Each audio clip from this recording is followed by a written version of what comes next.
What's up, ma bande de Timon Grison? Comment qu'on va aujourd'hui? Attendez, je me rapproche. Salut!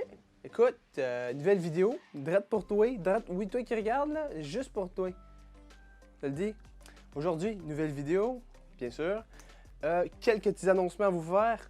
On va partir sur ce que vous ne voyez pas, mais qui quand même fait une différence. Petite caméra ici, by the way, pour ceux qui ne l'avaient pas vu, ça c'est mon ancienne caméra. On va la mettre de côté. Donc, je me suis procuré deux LED Neewer. C'est des panneaux LED qui marchent soit branchés dans le mur ou avec batterie.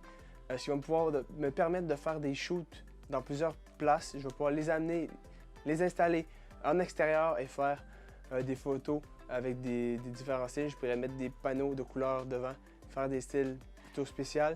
Donc vraiment content de les avoir. Ça va me permettre d'avoir aussi un meilleur éclairage pour les vidéos comme celle-ci. Je suis encore en train d'apprendre, donc c'est pas encore la perfection, c'est pas encore super, mais c'est un avancement. Ensuite, comme vous pouvez voir, je suis pas poilu du chest comme ça, vous inquiétez pas, je m'occupe de moi, ok? C'est mes nouveaux micros Wireless Go, désolé pour mon anglais dégueulasse. Donc c'est un micro sans fil, donc par exemple si je commence à reculer comme ça, vous allez voir que le son ne change en aucun cas, tout simplement parce que le micro est sur moi et il transmet le son qui est réceptionné par ce petit boîtier sur un autre boîtier qui est directement mis sur la caméra, ce qui me permet de faire des vlogs des fois où je peux poser la caméra, poser des questions aux gens, puis parfois tu sais, à une certaine distance de la caméra, et donc si tu as un micro qui est sur la caméra, la distance fait que le son ne sera pas bien capté, tandis que ceci est toujours à côté de toi, tu sais, toujours à côté de toi. Donc peu importe, tu peux avoir le dos tourné à la caméra comme ça et le son va rester exactement le même. Donc ça peut être ultra pratique dans certaines circonstances. Il est en rabais, donc je me suis dépêché à les prendre. Petit achat impulsif, on me connaît. Les achats impulsifs et Seb, c'est ensemble, c'est un couple, je vous le dis, c'est ma blonde. Les achats impulsifs, là. En parlant d'achats impulsifs, ok, ben je vous présente mon nouveau sac. Le Torion, je sais pas quel numéro, mais je sais que c'est un Torion. Pourquoi je l'ai pris? C'est parce qu'il y a beaucoup plus d'espace fermé à l'intérieur. Je peux mettre beaucoup plus de matériel à l'intérieur. Puis sur les côtés, j'ai deux côtés que je peux mettre par exemple des trépieds et des trucs comme ça, tandis que l'autre j'en avais juste un. Puis quand j'en avais juste un, par exemple, je voulais aller amener mon trépied. J'ai amené mon trépied, mais par exemple, si je voulais amener, attendez, je vais vous chercher ça. Mon Ronin S, c'est quelque chose qui n'est pas nécessairement facile à transporter, mais en ayant deux côtés, je peux en mettre celui-ci sur un côté et le trépied sur un autre côté.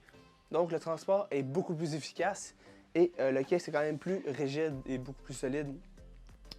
Et je peux mettre plus d'équipement comme j'ai dit. Donc pour les shoots, ça va être utile. J'ai quand même un autre sac qui s'en vient aussi. Oui, je suis un impulsif comme j'ai dit tout à l'heure. Le prochain sac qui s'en vient, ça va être mon sac pour aller faire des shoots. Donc il va être un peu plus classe, classy. Donc quand je vais faire des shoots, tu sais, j'aurai pas besoin d'amener nécessairement tout mon équipement comme cette affaire-là. Donc je vais pouvoir utiliser par exemple juste la caméra, un micro si je veux vlogger, mes filtres, des batteries de rechange, puis je pourrais être go, tu sais, j'ai pas besoin de tant de choses. Donc je vais la recevoir vraiment bientôt, mardi, donc il y a sûrement une vidéo qui va sortir bientôt sur ça. Sinon, je pense pas qu'il y avait vraiment d'autres choses que je voulais vous dire. Oh oui, il y a un petit point aussi que je voulais vous dire. Pour ceux qui l'ont vu, j'ai commencé TikTok il y a quelques temps, et puis je me suis lancé dans un défi où je fais 30 jours de photos. Donc aujourd'hui, en ce moment, on est jour 6. Il faut que j'aille le tourner justement. Je suis un peu en retard, mais il faut que j'aille le tourner, le monter et l'upload aujourd'hui. Donc, si vous voulez me suivre dans cette aventure-là, n'hésitez pas à aller voir ça. Je mets aussi des petits tutos sur la caméra, sur les caméras, si vous voulez débuter en caméra. Donc, vraiment, je pense que ça fait le tour aujourd'hui. Je ne vais pas faire une vidéo trop longue. Ça fait déjà 4 minutes 27 que je tourne. Il va falloir que je coupe. Et je suis nul à couper, donc je me souhaite bonne chance, en fait. C'est que sur ce, je vous souhaite une bonne fin de journée. C'était Seb. Salut!